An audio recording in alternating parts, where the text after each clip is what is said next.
हिंद दोस्तों, और आप सभी का स्वागत है प्रीतम एकेडमी परिवार में। और मैं हूं पंकज कुमार।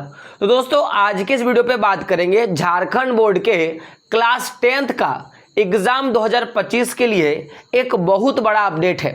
और ये अपडेट बोलो या जानकारी बोलो, जो कि आपको आपके कक्षा 10वीं की जो 2025 का जो बोर्ड परीक्षा होगा ना, उससे पहले देख लेना आपके लिए बहुत ही अच्छा और बहुत ही खुशखबरी वाला बात होगा।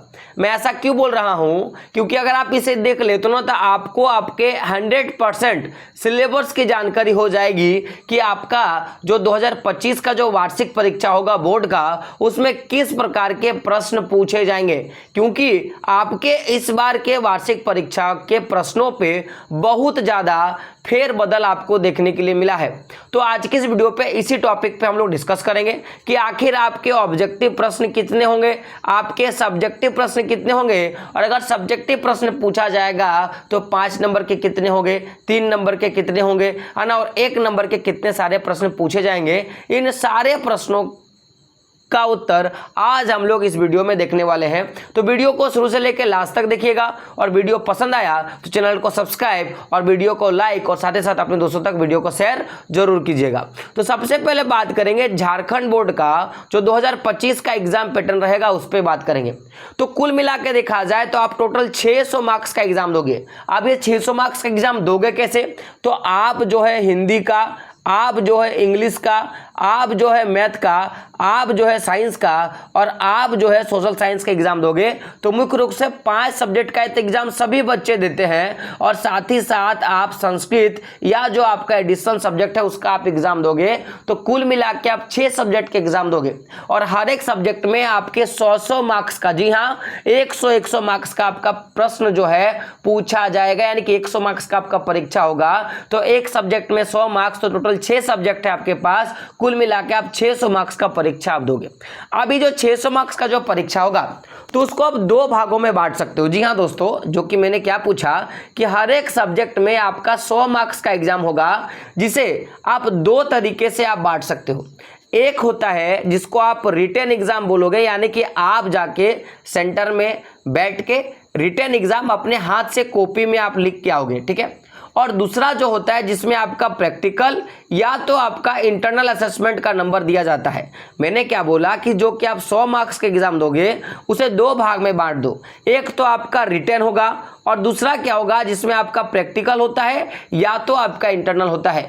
तो मैं आपको बता दूं कि जो प्रैक्टिकल वाले सब्जेक्ट में आपको इंटरनल मार्क्स नहीं दिखेगा, और इंटरनल वाले सब्जेक्ट में आपको प्रैक्टिकल मार्क्स नहीं दिखेगा।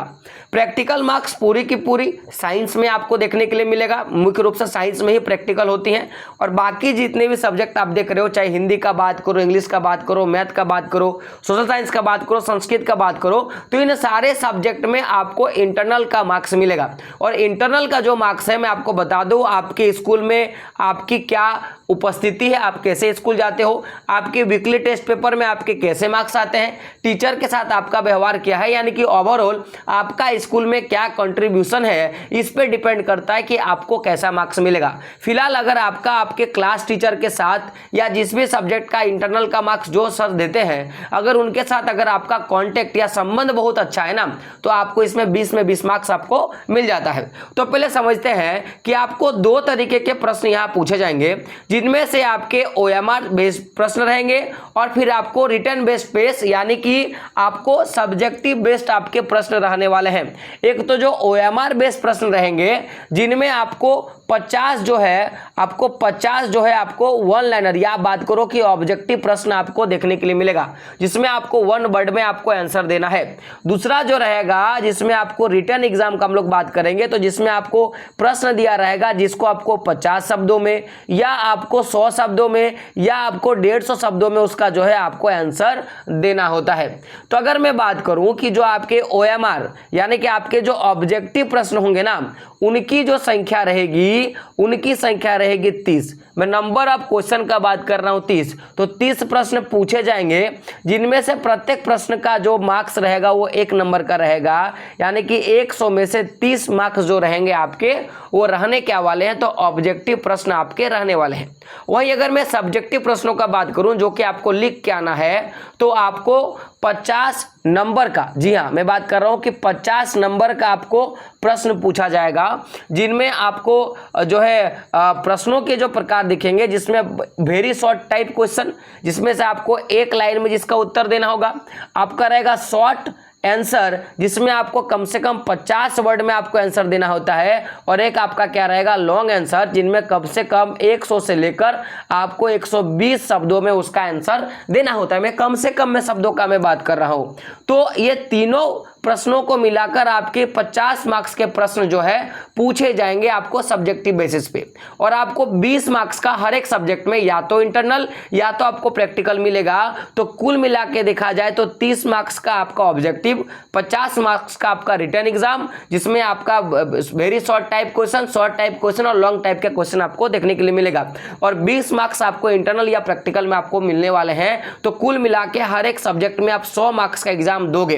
तो इसी तरह अगर आप देखोगे तो इंग्लिश में भी सेम आपका होगा, मैथ में भी आपका सेम होगा, आपका साइंस में भी सेम होगा, आपका सोशल साइंस में भी आपका सेम होने वाला है। तो कुल मिला के आप देखा जाए तो आपके जो मेन सब्जेक्ट 5 है, जो भी आपके मेन सब्जेक्ट है जिसमें आपको पास करना है, क्योंकि देखो बच्चे 6 सब्जेक्ट लेते हैं, तो 6 में से किसी भी 5 सब्जेक्ट में आपको पास करना होता है। जो 6 सब्जेक्ट है, जैसे Hindi, English, math, science, social science या संस्कृत, तो इन 6 सब्जेक्ट में से किसी 5 सब्जेक्ट में आपको पास करना होगा। तो पास करने के लिए आपको क्या करना होगा, पहले समझिए कि 5 जो सब्जेक्ट है, जैसे 5 सब्जेक्ट का अगर बात किया जाए तो प्रत्येक में आपको 100 मार्क्स का एग्जाम लेगा, यानी कि आपको 500 मार्क्स का एग्जाम होगा। तो ये 500 मार्क्स का आपको केवल और केवल 33% अंक लाना है, यानी कि आपको 165 अंक लाना, और आप क्या हो जाओगे, पास हो जाओगे।